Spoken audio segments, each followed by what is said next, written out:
آسمانی دسترخوان۔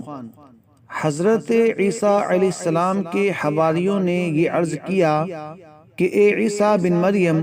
کیا آپ کا رب یہ کر سکتا ہے کہ وہ آسمان سے ہمارے پاس ایک دسترخوان اتار دے؟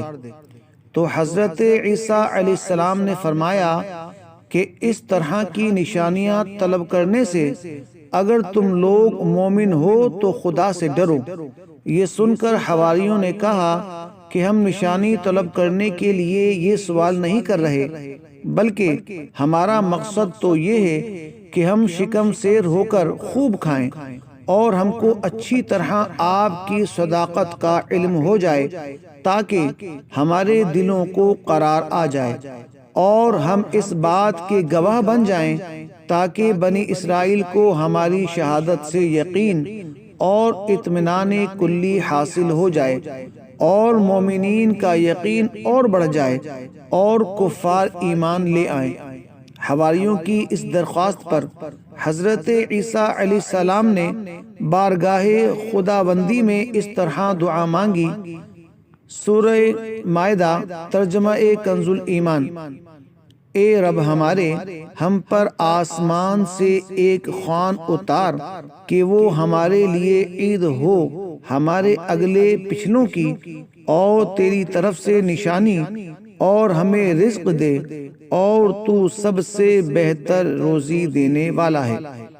حضرت عیسیٰ علیہ السلام کی دعا پر اللہ تعالیٰ نے فرمایا کہ دسترخوان تو اتار دوں، لیکن اس کے بعد بنی اسرائیل میں سے جو کفر کرے گا میں اس کو ایسا عذاب دوں گا کہ تمام جہان والوں میں سے کسی کو ایسا عذاب نہیں دوں گا۔ چنانچہ اللہ تعالیٰ کے حکم سے چند فرشتے ایک دسترخوان لے کر آسمان سے اترے، جس میں 7 مچھلیاں اور 7۔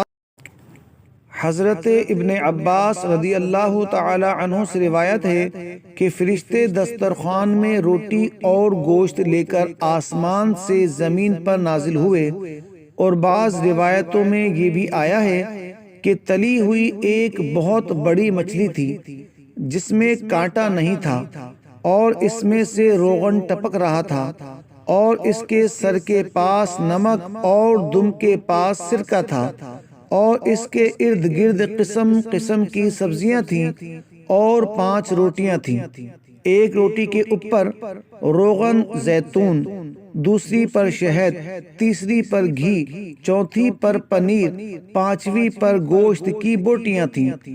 دسترخوان کے ان سامانوں کو دیکھ کر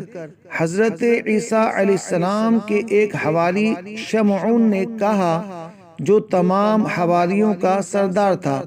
کہ اے روح اللہ، یہ دسترخوان دنیا کے کھانوں میں سے ہے یا آخرت کے؟ تو آپ نے فرمایا کہ یہ نہ تو دنیا کے کھانوں میں سے ہے نہ آخرت کے، بلکہ اللہ تعالی نے اپنی قدرت کاملہ سے تمہارے لیے اس کھانے کو ابھی ابھی ایجاد فرما کر بھیجا ہے۔ پھر حضرت عیسیٰ علیہ السلام نے بنی اسرائیل کو حکم دیا کہ خوب شکم سیر ہو کر کھاؤ، اور خبردار اس میں کسی قسم کی خیانت نہ کرنا، اور کل کے لیے ذخیرہ بنا کر نہ رکھنا۔ مگر بنی اسرائیل نے اس میں خیانت بھی کر ڈالی اور کل کے لیے ذخیرہ بنا کر بھی رکھ لیا۔ اس نافرمانی کی وجہ سے اللہ تعالیٰ کا ان لوگوں پر یہ عذاب آیا کہ یہ لوگ رات کو سوئے تو اچھے خاصے تھے، مگر صبح کو اٹھے تو مسخ ہو کر کچھ خنزیر اور کچھ بندر بن گئے۔ پھر حضرت عیسیٰ علیہ السلام نے ان لوگوں کی موت کے لیے دعا مانگی، تو تیسرے دن یہ لوگ مر کر دنیا سے نیست و نابود ہو گئے، اور کسی کو یہ بھی نہیں معلوم ہوا کہ ان کی لاشوں کو زمین نگل گئی یا اللہ نے ان کو کیا کر دیا۔